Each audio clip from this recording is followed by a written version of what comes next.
Hey, this is Rick, and I'm back. It's been a long time, and you can find me on Twitter, now known as X, at LBRT Social Work. I'm also now on a podcast and entertainment company called Spit Take, and it's a little, you find a little more color from me there. This is more my softer feminine side because I am pretty much talking about feelings and expressing ourselves. Today I want to talk about expressing yourselves. And what I find with a lot of people is they don't think they can express their feelings. Why can't they express their feelings? Why do they feel like they can't express their feelings? Because they feel like they will get shut down. And I think it's important that you express your feelings because you don't know what people are thinking. So I've had people feel like other people feel certain ways about them, that they're disappointed at them, that they hate them, that they are mad at them, when really that other person doesn't feel that way. So they're walking on eggshells. So they're walking around depressed, feeling like they're disappointed, feeling like they've done something wrong, when really they haven't. So they don't open up and say, hey, I feel like I've been a disappointment to you, and it's really tearing me up inside. It's made me depressed. It's made me feel like it's made me feel really low to think that I'm not good enough. And what you might find is that other person isn't thinking that way at all. And really, if you take a step back, it might be even irrational to even think that other person is thinking that way, especially if it's a loved one. So I think the other factor of this situation is us thinking that our thoughts and emotions don't matter and that we are unworthy. I think when we have been through trauma, we think that our emotions don't matter and that we are bad. It's not a conscious thing. It's just a reaction. If I've been sexually abused, especially as a child, I've been treated like absolute dirt. I've been treated like I was a thing. And children interpret things weirdly. And that's just how I'm going to interpret things. And I carry that interpretation for the rest of my life. But I think you actually probably interpret it that way as an adult as well. So I don't think it's entirely just a child thing, but I think you're more vulnerable to that way of thinking as a child. And so I think it's important to take ownership in how you feel. What I often teach my patients is what's called the I feel statements, which is something that you teach mostly in couples counseling, because you can't assume what the other person is thinking. So it's important to be able to express your feelings to the other person, and it's also important for the other person to validate the other person's emotions.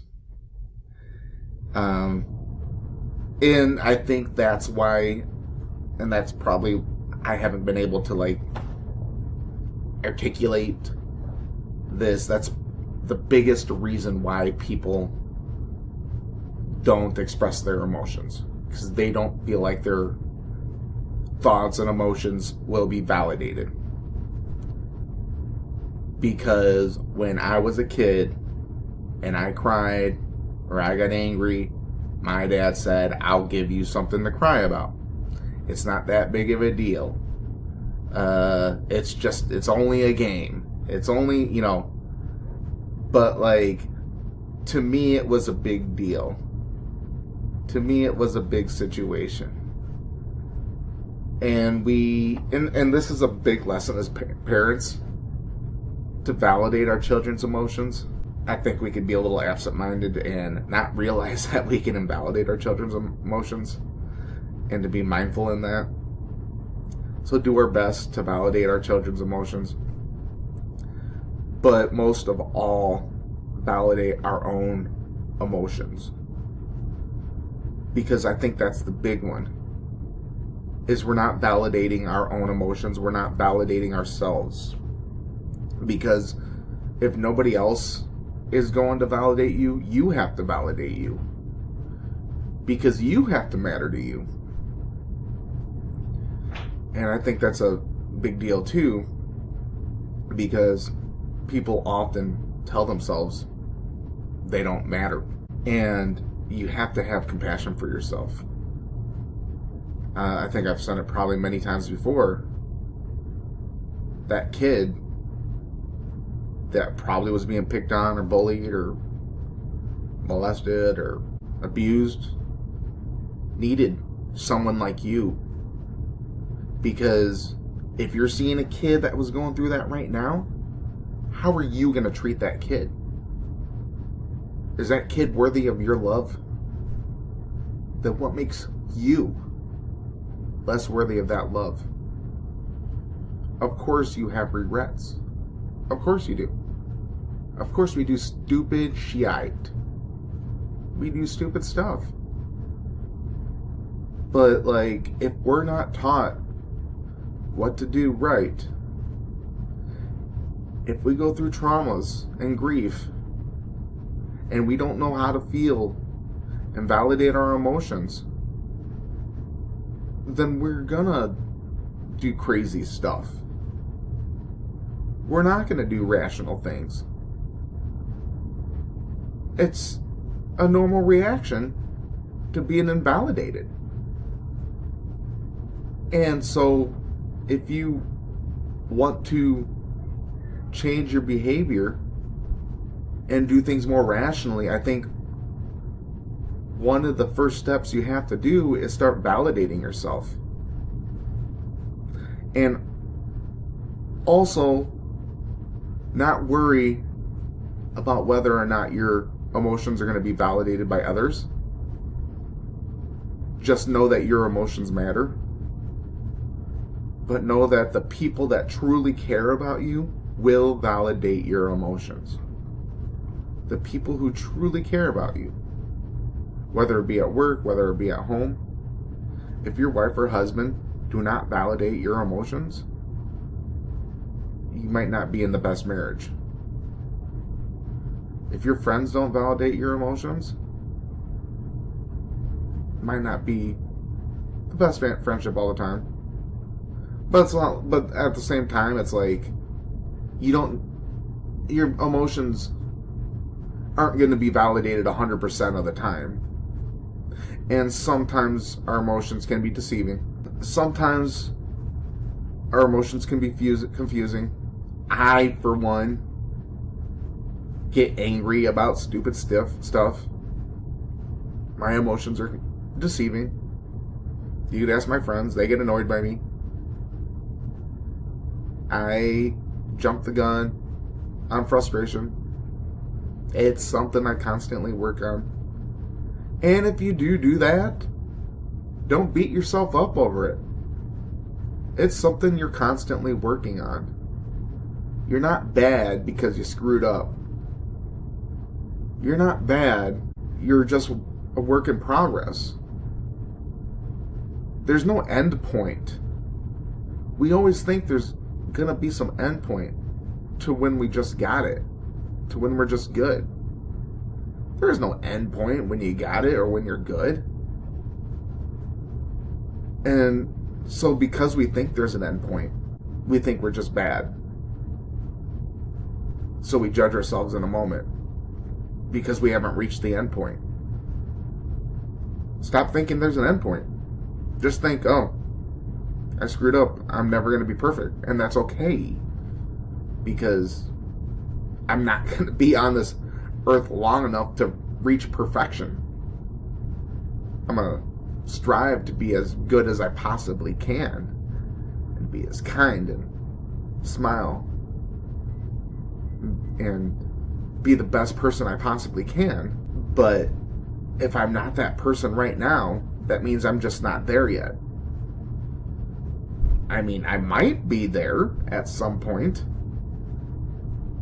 but I don't see myself ever being there. Me personally, I don't see myself ever being there. It could be a possibility at some point. Now, it is possible, because look at Mr. Rogers. Mr. Rogers, man, he had it. Dude had it. Whatever it was, Mr. Rogers had it. Okay? He knew how to validate emotions. He knew how to make someone feel special. So, it is possible.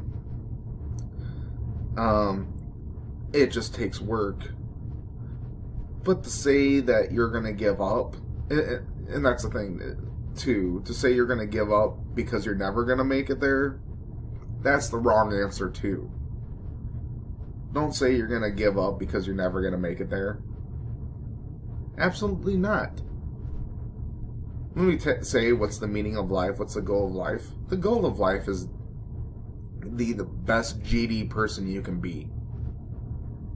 That's the goal of life. I'm way off of that person. Absolutely. And I'm halfway through life. But I'll be damned if I'm not way better than I used to be. Absolutely. May not seem like that sometimes. But I am. I can tell. You can be too. Maybe you are. But when you give up on yourself, you're not.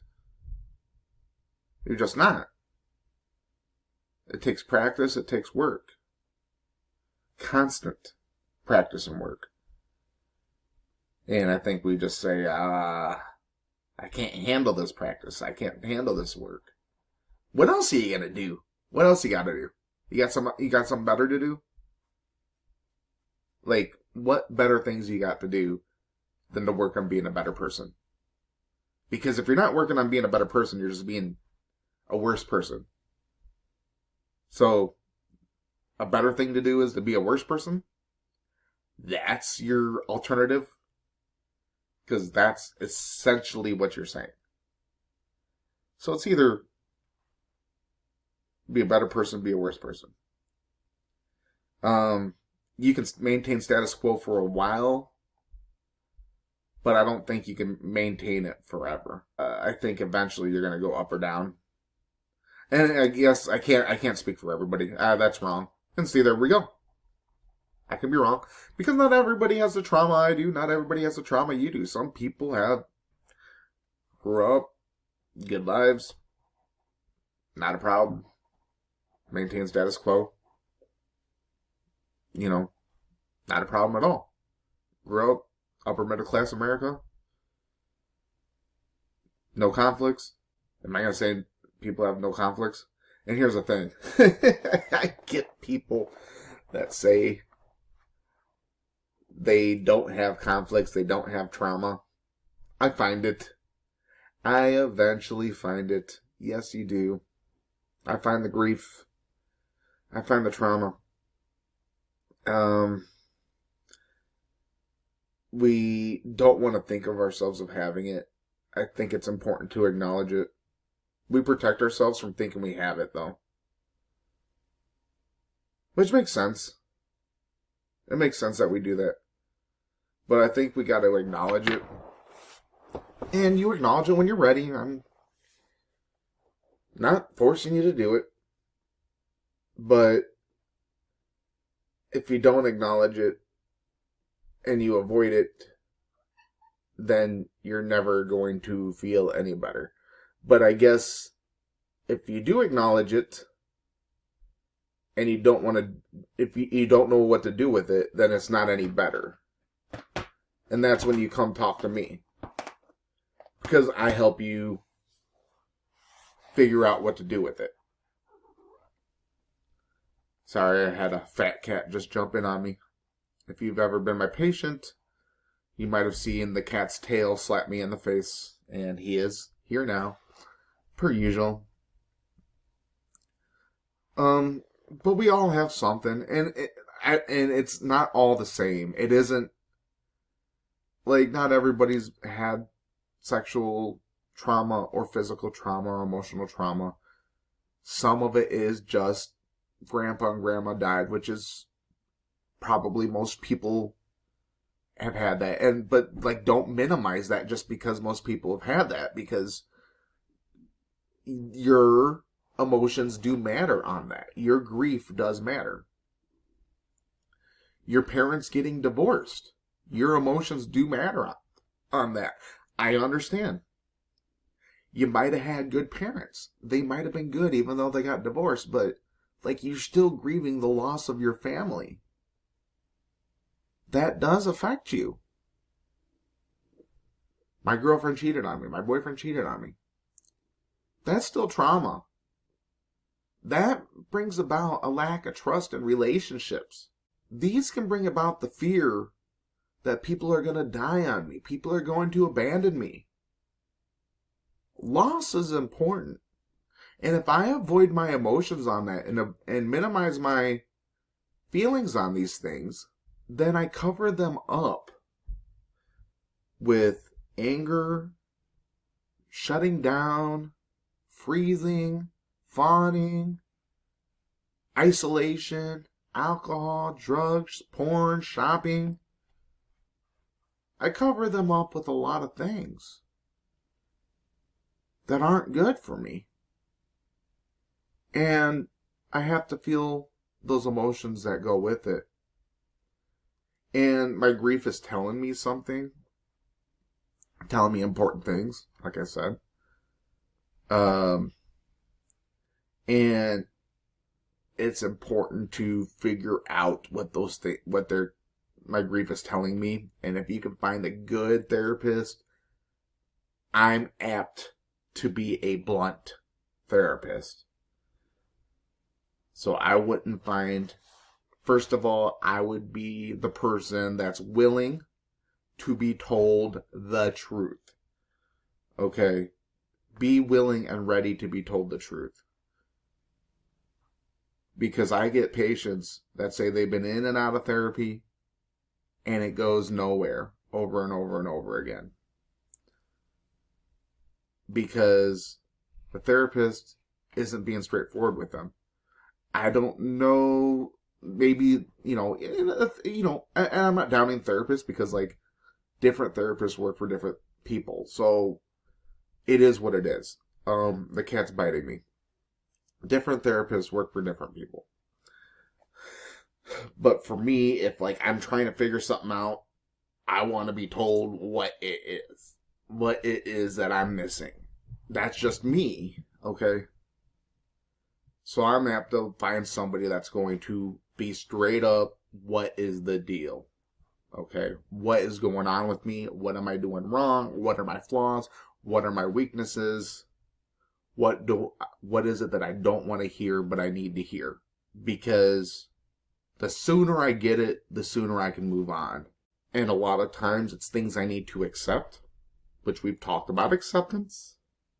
If you've listened to my podcast in the past, people I need to forgive, which generally, I don't want to forgive. If I'm not forgiving, I don't want to forgive those people. But you don't forgive them for them. You forgive them for yourself. Because there's only one person suffering when you're not forgiving, and that's you. But, in my opinion, my personal opinion, you want to find someone that's going to tell you what's up. And then is going to tell you how to deal with that. What to do with that. Because knowing what's up is only half of it. Now that I know what's up, I'm just freaking suffering. And that's hard. It doesn't help just knowing. Now I need to know how to process it.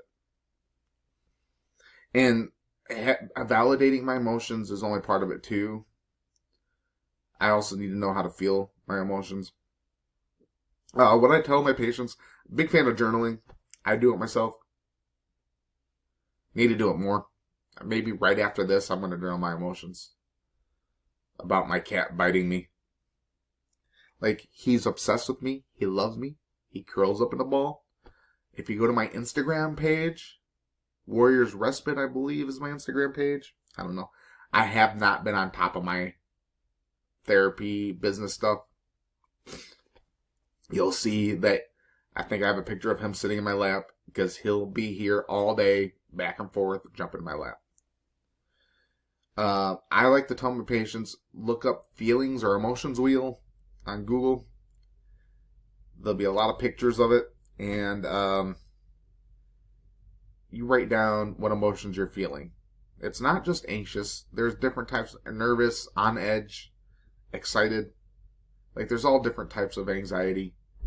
There's all different types of depression. You know, write down what you're feeling, and it's never just one feeling. There's like 50 feelings. Write them all down. And then just write why you're feeling that way.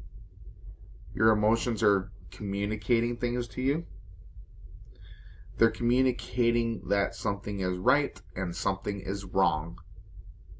You're feeling comfortable with something and you're feeling uncomfortable with something.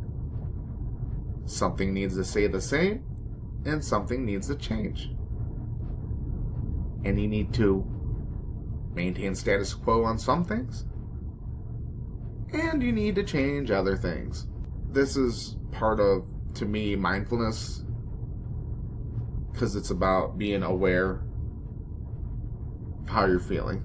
Your awareness of how you're feeling is important because you need to let your emotions process. And sometimes the emotions are so painful, your body does not want you to get under there. I'll have patients tell me, oh, I just feel numb. My body does not want me to get under there. You need to ask permission for that. Or you need to figure out what's the reason. What's the actual communication for the grief? There's something your body's telling you. There's something. It's kind of weird. Like, the answer's usually like just right there, and you can't process it. You know. But a lot of times it's, I need to communicate with somebody else my emotion, but I'm afraid I'm going to be invalidated. And that's what it is. Here's the thing. If I open up, let's say I feel like I disappoint my parents, and I don't know if I do, I just feel like that. How about we just go ask my parents? I've been feeling very depressed my whole life. That I disappoint you because of my grades. I'm feeling so depressed. I feel like I can just go to sleep and not wake up. Do I disappoint you? Let's hear their answer. If the answer is yes, they're disappointed in you, then let's figure out how to deal with their disappointment in you. Let's figure out how to accept their disappointment. And when I say this, I'm saying work closely with a therapist. I'm not saying do this cold turkey. Mind you, do not, absolutely, do not do this without help. Do not do this without somebody supporting you. But chances are, if your parents love you, they're going to say, of course you don't disappoint me. I love you. You're my child. Now, here's the thing though. I have seen some parents that have said some nasty things about their children. And to me, they are bad parents. Because you would never say that to your child. They probably are narcissistic. And in this case, if you're dealing with narcissistic parents, let's back it up and go with what your therapist is saying. If I'm dealing with narcissistic parents, I'm probably not engaging with them at all anyways in the first place. That's a totally different animal. I'm probably not engaging in them because you're not changing narcissistic parents. There's something wrong with them, not something wrong with you. The only thing wrong with you is you need to heal. That's the only thing wrong with you. You need to learn to heal and separate yourself from them. I would personally say I would limit my engagement with them because toxicity. It's only going to hurt me. That's what I would say. But, I mean, the bottom line is sometimes there will be people that invalidate your emotions because they have narcissistic tendencies and you need to validate your emotions. But that does not mean everybody won't validate your emotions. There will be people that validate your emotions, and those are the people you need to put yourself around. And those are the people that will love you. And I think we get into the idea that, well, I'm not good enough to be around those people. You need to have compassion for yourself. There's no evidence that you're not good enough. And just because you've done some bad things doesn't mean you are not good. Because you have to give yourself a chance to learn from your mistakes. It's okay. You're not going to be good if you don't learn to be good. Just because you've done bad doesn't mean you can't learn to be good. So learn to be good. Be better every time. Every day is a chance to be better. And just because you screw up doesn't mean you can't be better. Thanks for listening. Stay mangled and strangled in peace. Find me on Instagram, Twitter, Facebook, and YouTube. Warriors Respite. Peace out.